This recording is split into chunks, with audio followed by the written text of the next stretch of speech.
Salut à tous, bienvenue sur l'Initial Location. Aujourd'hui, je vais vous parler d'un petit sujet. Mettez-moi en commentaire si vous savez où est-ce que je me trouve. Je vais vous parler de la commande la plus courte que j'ai jamais faite sur Uber Eats. D'ailleurs, je l'ai même fait à pied parce que en scooter ou même en vélo, ça n'avait aucun sens. Tu perdais plus de temps à monter sur ton vélo, à l'attacher que marcher à pied. Donc de nouveau, bon, je comprends pas, sincèrement je comprends pas. Avec le temps d'attente et tout ça, à la limite tu les appelles, tu dis voilà, préparez ma commande, tu descends, tu fais une marche de 200 mètres. C'était 200 mètres, hein, littéralement. Ça a duré 4 minutes, 3 minutes. Donc tu t'aères un peu. Mais le coût de la livraison là, peut-être ouais, si tu es super occupé et que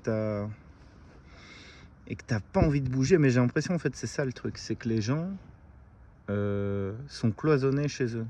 Après l'épisode du coco, ben, les gens sortent plus du tout de chez eux, et même des petits trucs, hein. Non, ils préfèrent rester à l'intérieur. Bon, je dis pas, hein, ça donne du travail et ça crée du travail, mais pour moi c'est un phénomène assez incroyable, je dois le dire.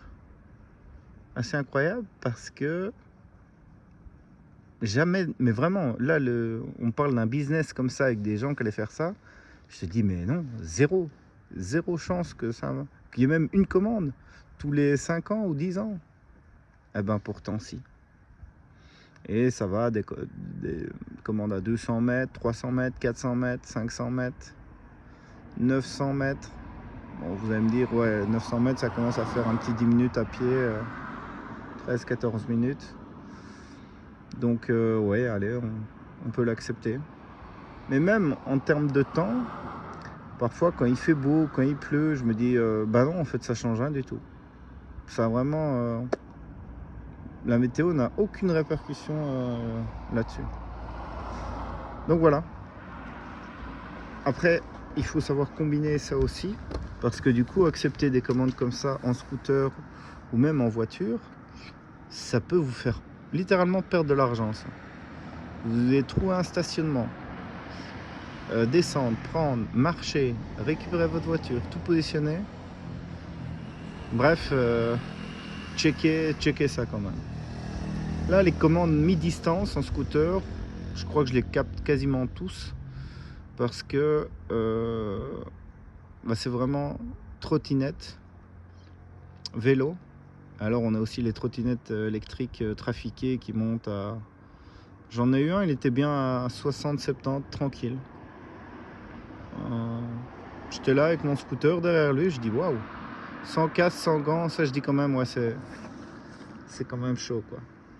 Donc vous allez me dire, si je chute mon scooter, à part mon casque, j'ai des gants, ouais, mais tout le reste, c'est quand même problématique. Mettez-moi un peu en commentaire si vous avez déjà chuté en livraison Uber Eats. Qu'est-ce qui s'est passé pour vous? Est-ce que c'est vous qui avez déconné? Est-ce que c'est le trafic? Est-ce que c'est un autre utilisateur? Bref, la petite formation récap est bientôt prête. Le lien est juste en dessous. Et si vous cherchez des véhicules de location, des logements, n'hésitez pas, contactez-moi. Je vous dis ciao ciao, à plus. Et ça fait 10 minutes que je suis en ligne, plus aucune réservation. On dirait qu'il trouve que j'ai atteint mon quota et il veut plus me donner d'argent. Bref,